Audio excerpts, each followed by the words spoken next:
నమస్కారం. టీవీ3 న్యూస్ వార్తలకు స్వాగతం. ముందుగా వార్తల్లోని ముఖ్యాంశాలు. బీసీ మహిళలకు ఉచిత కుట్టు మిషన్ల పథకం, 100% సబ్సిడీతో ఆటోమేటిక్ మిషన్ల పంపిణీ, ప్రతి నియోజకవర్గంలో 1000 మందికి లబ్ధి, స్వయం ఉపాధితో మహిళల ఆర్థిక బలపాటు.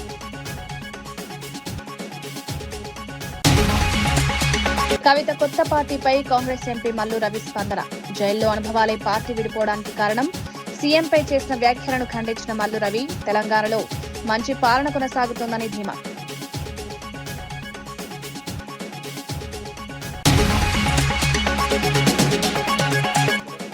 డీలిమిటేషన్ అంశంపై సీఎం రేవంత్ కు బండి సంజయ్ కౌంటర్. జీడీపీ ప్రాతిపదికగా సీట్లు పెరిగితే హైదరాబాద్ కే లాభం, కొడంగల్ సీట్ కూడా లేకపోవచ్చని వ్యాఖ్య.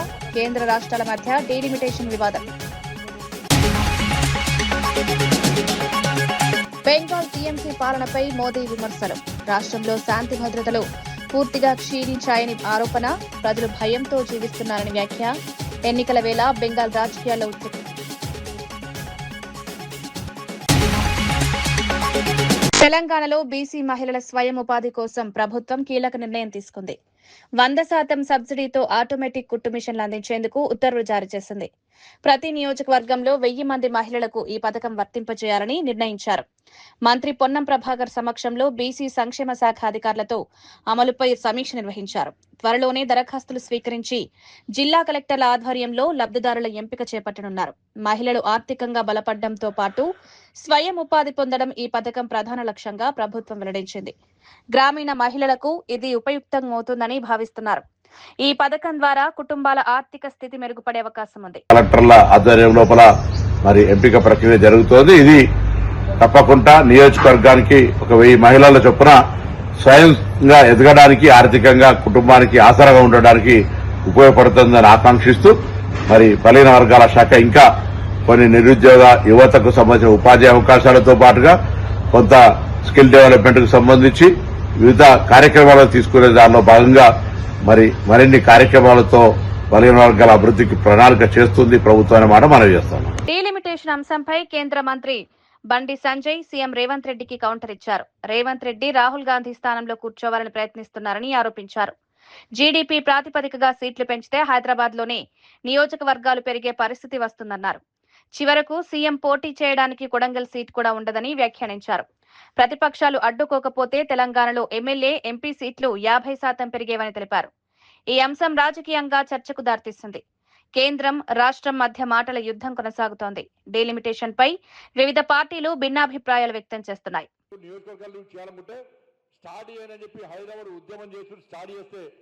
రేవంత్ రెడ్డి పోటీ చేసిన కొడంగల్ కూడా శాసనసభ నియోజకవర్గం ఉంటుంది. ఆయన కూడా పోటీ చేసే అవకాశం రాదు. కొడంగల్ నుంచి ఆదాయం ఏం లేదు, కొడంగల్ నుంచి రూపాయి ఆదాయం లేదు. మరి రేవంత్ రెడ్డి ఏడ పోటీ చేయాలి? ఇక కొమరం భీం, ములుగు లాంటి ప్రాంతాలు అడ్రస్ లేకుండా పోతాయి. ఇవాళ అభివృద్ధి చెందద్దా అవి? వాళ్ళు పోటీ చేయొద్దా? నియోజకవర్గం కావద్దా అవి? కాబట్టి ఒక మతిలేని ఆలోచనతో ఇవాళ ఏది పడితే అది మాట్లాడి ఇవాళ కేవలం మహిళా బిల్లును వ్యతిరేకించాలని చెప్పి ఒక కుట్రతోని ఇలా ఇండి అలయన్స్ ఈ విధంగా చేసిందో ఒక్కసారి. మాజీ మంత్రి పేర్ని నాని చంద్రబాబుపై తీవ్ర వ్యాఖ్యలు చేశారు. అవినీతి రహిత పాలనకు సింగపూర్ ఉదాహరణగా ఉండగా అక్కడికి వెళ్లిన ఒక మంత్రి అవినీతి నేర్చుకుని జైలుకు వెళ్లడని విమర్శించారు.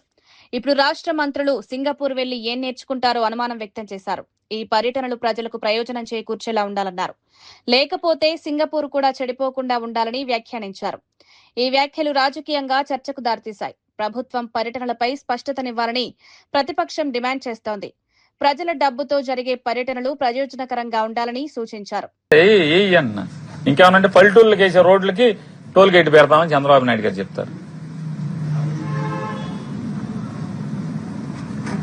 వీళ్ళ వల్ల సింగపూర్ లో పోలీసు వ్యవస్థ చెడిపోవటం, వీళ్ళ వల్ల వ్యవసాయం లేని చోట వ్యవసాయ శాఖ మంత్రి వెళ్ళి నేర్చుకొస్తాడు. అక్కడికి వెళ్ళి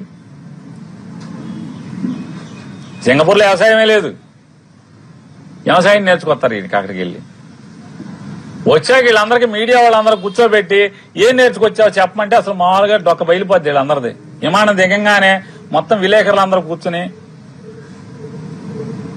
ఏం నేర్చుకొచ్చావో సార్ మాకు అప్పచెప్పంటే వీళ్ళంటే ట్రైనింగ్ ఫర్ ట్రైనీస్ అంట, ట్రైనర్స్ అంటే వీళ్ళంటే మళ్ళీ వచ్చి భారతదేశంలో ఆంధ్ర రాష్ట్రంలో ఉన్న అందరికీ ట్రైనింగ్ ఇస్తారండి అక్కడ నేర్చుకున్నాయి. హైదరాబాద్ ఓరల్ క్యాన్సర్ అవగాహన కోసం ప్రత్యేక రన్ కార్యక్రమం నిర్వహించారు. ఈ కార్యక్రమంలో మంత్రి శ్రీధర్ బాబు, బీజేపీ రాష్ట్ర అధ్యక్షుడు రామచంద్రరావు పాల్గొన్నారు. నషాముక్త తెలంగాణ లక్ష్యంగా ప్రభుత్వం చర్యలు తీసుకుంటోందని మంత్రి తెలిపారు. దేశంలో ప్రతి సంవత్సరం లక్షలాది మంది క్యాన్సర్ బారిన పడుతున్నారని రామచంద్రరావు పేర్కొన్నారు. అవగాహన కార్యక్రమాల ద్వారా ప్రజల్లో జాగృతి కల్పించాల్సిన అవసరం ఉందన్నారు. ఆరోగ్యంపై శ్రద్ధ పెంచాలని పిలుపునిచ్చారు. ఈ కార్యక్రమానికి ప్రజల నుంచి మంచి స్పందన లభించింది. ఆరోగ్యంపై అవగాహన పెంపొందించడం ముఖ్యమని వైద్య నిపుణులు సూచించారు. మన భారతదేశంలో క్యాన్సర్ ఒక రేట్స్ పెరుగుతూ ఉన్నాయి. క్యాన్సర్ అనేది రకరకాలైన క్యాన్సర్ పెరుగుతూ ఉన్నాయి కాబట్టి దీన్ని నివారించాలంటే మన అలవాట్లు కూడా మార్చుకోవాలి. ఆ అలవాట్లలో ముఖ్యంగా మనం హెల్తీ అలవాటు, మిల్లెట్స్ అలవాటు చేసుకోవడం, మంచి ఫుడ్, ప్రోటీన్ ఫుడ్తో పాటు ఈ సిగరెట్, గుట్కా ఇవన్నీ బంద్ చేయాల్సిన అవసరం ఉన్నది. వీటిని బంద్ చేస్తేనే డెఫినెట్గా మనం మంచి ఆరోగ్యమైనటువంటిగా, ఏ దేశానికైనా ఆరోగ్యమైనటువంటి యువత ఉంటేనే ఆ దేశం ఒక బలంగా ఉంటుంది. ఆ దేశ ఒక యువత బలహీనపడితే దేశం కూడా బలహీనపడుతుంది. కవిత కొత్త పార్టీపై కాంగ్రెస్ ఎంపీ మల్లు రవి స్పందించారు. ప్రజాస్వామ్యంలో ఎవరైనా పార్టీలు ఏర్పాటు చేసుకోవచ్చన్నారు. లిక్కర్ స్కామ్ కేసులో జైలుకు వెళ్లిన సమయంలో బీఆర్ఎస్ పార్టీ తనను పట్టించుకోలేదని అసంతృప్తితో కవిత బయటకొచ్చారని వ్యాఖ్యానించారు. కుటుంబ రాజకీయాలపై ఆమె మాట్లాడిన విషయాల్లో తమకు అభ్యంతరం లేదన్నారు. కానీ కాంగ్రెస్ ప్రభుత్వం ముఖ్యమంత్రిపై చేసిన వ్యాఖ్యలను తీవ్రంగా ఖండించారు. తెలంగాణలో ప్రస్తుతం మంచి పాలన సాగుతోందని పేర్కొన్నారు. ఒక ఎమ్మెల్యేగా, ఒక స్వతంత్ర సంస్థకి మహిళా సంస్థకి అధ్యక్షురాలుగా అన్ని స్థాయిల్లో ముఖ్యమంత్రితోని మంత్రులతో కలిసి తిరిగారు. మీ ఇష్టం వచ్చినట్టు మీరు కేసీఆర్ని గురించి మాట్లాడితే అది మీ ఇష్టం. ఆయన మీ తండ్రి, మీరు కూతురు. తండ్రి అనేటటువంటి గౌరవం ఎంతవరకు ఇవ్వాలా, ఇవ్వకూడదు అనేది మీరు నిర్ణయించుకోవాలా, అది మీ ఇష్టం. ఇక సోదరుడు కేటీఆర్ గారు, మరి మీ రిలేషన్ హరీష్ రావు గారు, వారి మీద మీ ఇష్టం వచ్చినట్టు మాట్లాడచ్చు. అది బీఆర్ఎస్ పార్టీ కూడా మీరు మొన్నటి దాకా ఉన్నారు కాబట్టి మీరు ఏదైనా మాట్లాడరు. కానీ మీరు మీ కొత్త పార్టీ పెట్టిన సందర్భంగా కాంగ్రెస్ పార్టీ ప్రజలకు వ్యతిరేకంగా పనిచేస్తుందని, కర్కోటకుల్లాగా ముఖ్యమంత్రి పనిచేస్తుందని, హిట్లర్ లాగా పనిచేస్తుందని మీరు మాట్లాడిన దాన్ని మేము తీవ్రంగా ఖండిస్తున్నాం. తెలంగాణ ప్రదేశ్ కాంగ్రెస్ సేవాదళ ఆధ్వర్యంలో శిక్షణా శిబిరాల నిర్వహణకు ఏర్పాట్లు పూర్తయ్యాయి. ఈ నెల 27 నుంచి మే 2 వరకు హైదరాబాద్ ఎగ్జిబిషన్ గ్రౌండ్ లో 6 రోజుల పాటు సామర్థ్య క్యాంప్ నిర్వహించనున్నారు. టీపీసీసీ అధ్యక్షుడు మహేష్ కుమార్ గౌడ్ ఈ శిబిరాన్ని ప్రారంభించనున్నారు. కార్యకర్తలకు ఎలక్షన్ మేనేజ్మెంట్, ప్రభుత్వ పథకాలను ప్రజల్లోకి తీసుకువెళ్లడం, పార్టీ సిద్ధాంతాలపై ప్రత్యేక శిక్షణ ఇవ్వనున్నారు. ఈ కార్యక్రమంలో మంత్రులు, ఎంపీలు, ఎమ్మెల్యేలు పాల్గొని మార్గదర్శనం చేయనున్నారు. క్యాడర్ బలోపేతమే ఈ శిబిరం ప్రధాన లక్ష్యమని నాయకులు తెలిపారు. ఈ శిక్షణతో పార్టీ కార్యకర్తలు మరింత సమర్థవంతంగా పనిచేయాలని ఆశాభావం వ్యక్తం చేస్తున్నారు. బ్రిటిష్ వారికి వ్యతిరేకంగా ఆ రోజు మా దేశం మీద పడి మమ్మల్ని హింసిస్తురనే దాంతో ప్రజలందరినీ మమేకం చేసి ఒక టోపీ తార ధరించి, మరి మనకున్నటువంటి దాంట్లో ఖాదీ వస్త్రాలు ధరించి, మరి ఆ రోజు మరి పెద్ద ఎత్తున గాంధీ, నెహ్రూ, వల్లభాయ్ పటేల్, నారాయణరావు వాడికర్ అనేటువంటి చాలామంది పెద్దలు ఈ సేవాదళ ఆధ్వర్యంలో స్వతంత్ర పోరాటం చేసిన విషయాన్ని తెలియజేస్తూ, మరి ఆ రోజు స్వతంత్ర పోరాటం చేసిన తర్వాత, మరి దేశానికి స్వతంత్రం వచ్చిన తర్వాత నెహ్రూ గారు మొట్టమొదటి అధ్యక్షులు కావడం, మరి ఆ తర్వాత సేవాదళ్ కూడా ఒక ప్రముఖమైనటువంటి పాత్ర వహించి దేశవ్యాప్తంగా ప్రభుత్వాన్ని, అటు ప్రైమ్ మినిస్టర్ నుంచి మొదలు పెడితే ఎంపీలు, ఎమ్మెల్యేల వరకు కూడా అంత సేవాదళ కార్యకర్తలే మరి ఉండేవారు. ఆ తర్వాత 2027 జనగణన స్వీయ నమోదు ప్రక్రియకు అధికారికంగా శ్రీకారం చుట్టారు. గవర్నర్ శివప్రతాప్ శుక్లా స్వయంగా ఆన్లైన్ నమోదు చేసి ఈ కార్యక్రమాన్ని ప్రారంభించారు. రాష్ట్ర ఏర్పాటు తర్వాత జరుగుతున్న తొలి జనగణన కావడంతో దీనికి ప్రత్యేక ప్రాధాన్యత ఉందన్నారు. ఖచ్చితమైన గణాంకాలు అభివృద్ధికి కీలకమని ఆయన పేర్కొన్నారు. ప్రజలు పెద్ద ఎత్తున పాల్గొని సరైన వివరాలు అందించాలని పిలుపునిచ్చారు. ఆధునిక సాంకేతికతతో ఈ ప్రక్రియ సులభతరమవుతుందని తెలిపారు. ప్రభుత్వ విధానాల రూపకల్పనలో ఈ డేటా ఉపయోగపడుతుందని చెప్పారు. ఈ కార్యక్రమం దేశవ్యాప్తంగా ప్రాధాన్యత సంతరించుకుంది. జనాభా గణాంకాల సేకరణలో ఇది కీలక దశగా భావిస్తున్నారు.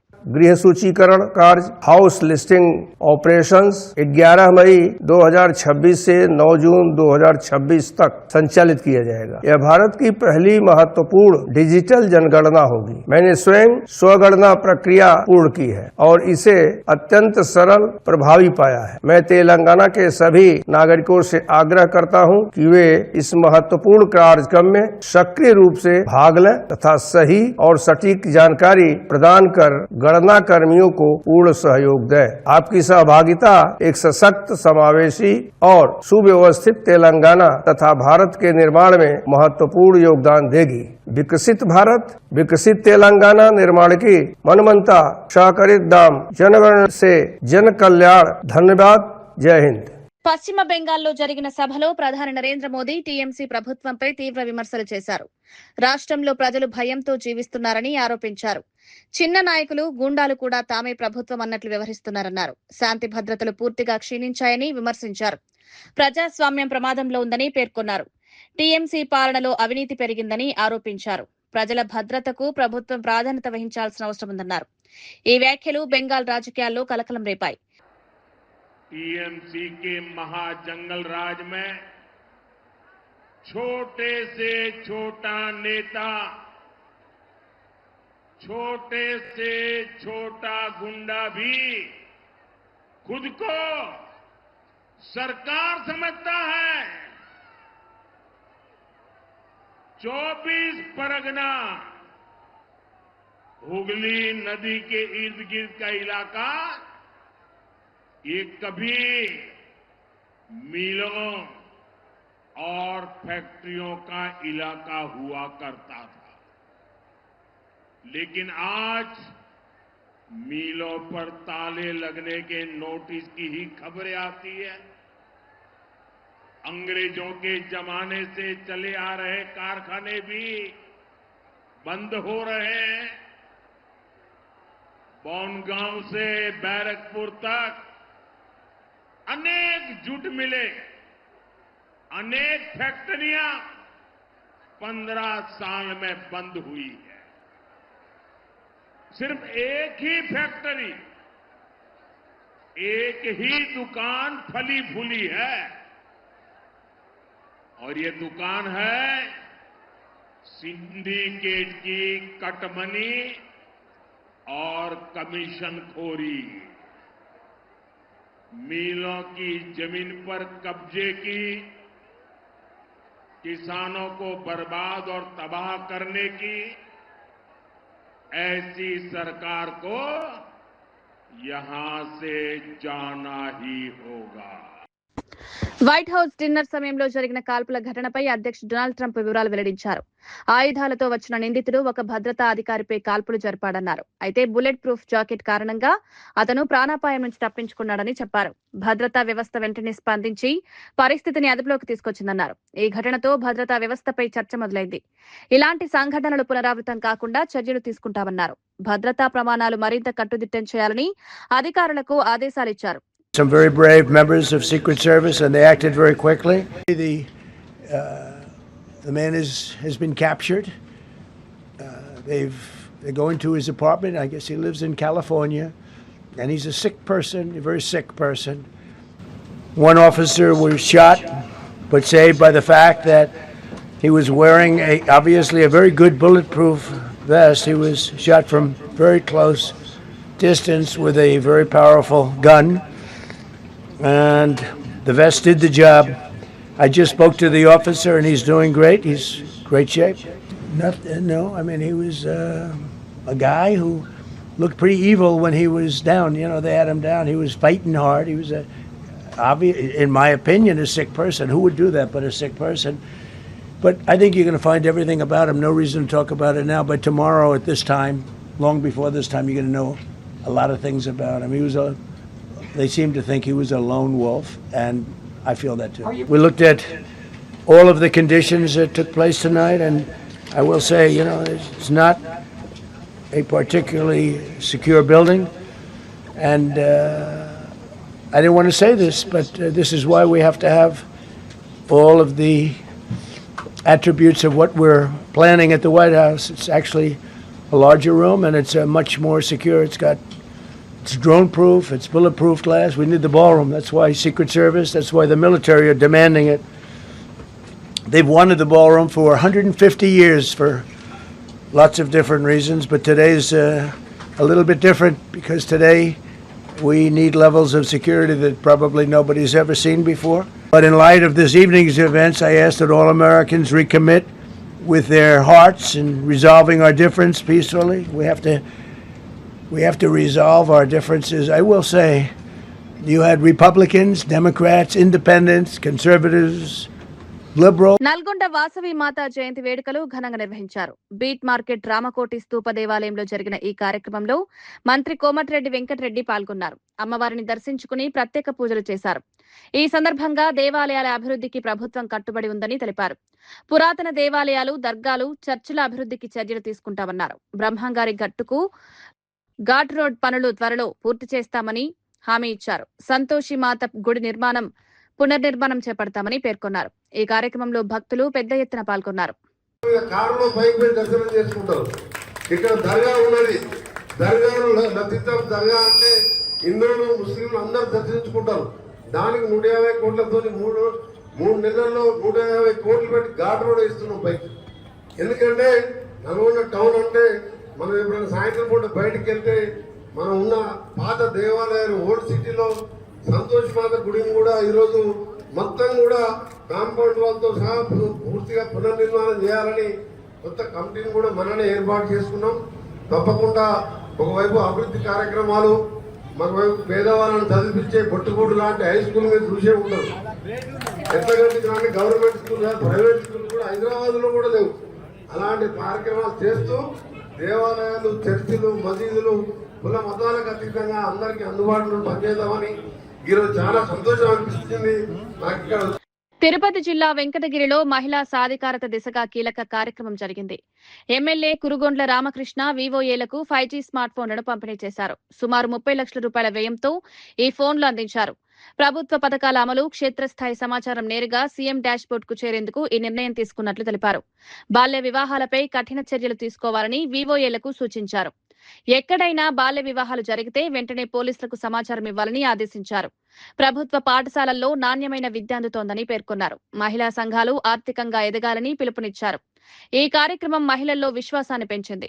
ఎవరు కూడా పేదవాళ్ళు ఉండకూడదు అనే కాన్సెప్ట్ తో ఈ రోజు ఈ సంఘ బంధాలు కూడా ఏర్పాటు చేసి మీ ద్వారా ఈరోజు లక్షలు, 10 లక్షలు, 20 లక్షలు మీ రీపేమెంట్ బట్టి ఎక్కువ ఇస్తారు. అది మీరు ఇంట్లో ఏదైనా కొనుక్కునేదని కాదు. ఆ డబ్బులతో ఇంకా అభివృద్ధి పనులు కార్యక్రమాలు చేసుకుని వ్యాపార పద్ధతుల్లో దాన్ని డబల్ చేసుకుని అసలు ఈ సబ్సిడీ 50,000 రూపాయలు పోను త్వరవ డబ్బుల్ని అంచెలంచెలుగా బ్యాంకులు కట్టే మళ్ళా కూడా ఇస్తా ఉంటారు. అదేవిధంగా ఈరోజు మన ముఖ్యమంత్రి మొబైల్స్ కూడా ఇస్తున్నారంటే ఎందుకంటే ఎప్పటికప్పుడు మీరు అవన్నీ చేసి మీరు వాళ్ళు సెండ్ చేయాలి. చేస్తూ మీ రికార్డు మీరు మెయింటైన్ చేసుకోవాలి. కాబట్టి గత ప్రభుత్వంలో ఎవరు ఇలాంటి పనులు చేయాల. మన ముఖ్యమంత్రి బాగా డెప్త్కెళ్ళి అందరినీ కూడా గౌరవిస్తూ మీరు కూడా బాగా పనిచేస్తే మంచి పేరు వస్తుంది, మన రాష్ట్రం డెవలప్ అవుతుంది. కాబట్టి ఇవన్నీ కూడా ఇవ్వడం జరుగుతూ ఉన్నాయి. ఈరోజు మనం 3 మండలాలకు కలిపి 12 లక్షల రూపాయలు సెల్ ఈరోజు ఇస్తా ఉన్నాం. మళ్ళా ఆ 3 మండలాలకి 12 లక్షలు అంటే 24-25 లక్షల రూపాయలు ఈరోజు సెల్ ఫోన్ మీకు గుర్తించి ఇస్తున్నామని చెప్పని కూడా తెలియజేస్తూ మీ అందరికీ నమస్కారాలు తెలియజేస్తూ ఆముదాల వలస నియోజకవర్గంలో ఉచిత పశు వైద్య శిబిరం నిర్వహించారు. ఈ కార్యక్రమంలో ఎమ్మెల్యే కూన రవికుమార్ ముఖ్య అతిథిగా పాల్గొన్నారు. గ్రామీణ ప్రాంతాల్లో పశువుల ఆరోగ్యంపై ప్రత్యేక శ్రద్ధ అవసరమని తెలిపారు. పశు సంవర్ధక రంగ అభివృద్ధికి ప్రభుత్వం పలు పథకాలు అమలు చేస్తోందన్నారు. పశు దానాపై సబ్సిడీ అందిస్తూ రైతులకు సహాయం చేస్తున్నామన్నారు. రైతులకు పశు పోషణపై అవగాహన కల్పించేందుకు కార్యక్రమాలు నిర్వహిస్తున్నామని తెలిపారు. లింగ నిర్ధారణ సాంకేతికత ద్వారా అధికంగా ఆడదూడలు పుట్టేలా చర్యలు తీసుకుంటున్నామని వెల్లడించారు. పశువుల ఆరోగ్యం మెరుగుపడితే రైతుల ఆదాయం పెరుగుతుందన్నారు.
వార్తలు ముగించే ముందు ముఖ్యాంశాలు మరోసారి. బీసీ మహిళలకు ఉచిత కుట్టు మిషన్ల పథకం, 100% సబ్సిడీతో ఆటోమేటిక్ మిషన్ల పంపిణీ, ప్రతి నియోజకవర్గంలో 1000 మందికి లబ్ధి, స్వయం ఉపాధితో మహిళల ఆర్థిక బలపాటు.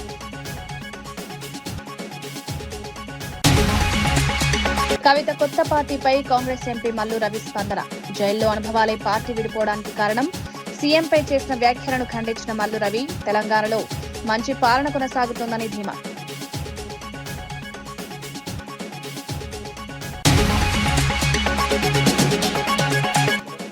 డీలిమిటేషన్ అంశంపై సీఎం రేవంత్ కు బండి సంజయ్ కౌంటర్. జీడీపీ ప్రాతిపదికగా సీట్లు పెరిగితే హైదరాబాద్ కే లాభం, కొడంగల్ సీట్ కూడా లేకపోవచ్చని వ్యాఖ్య.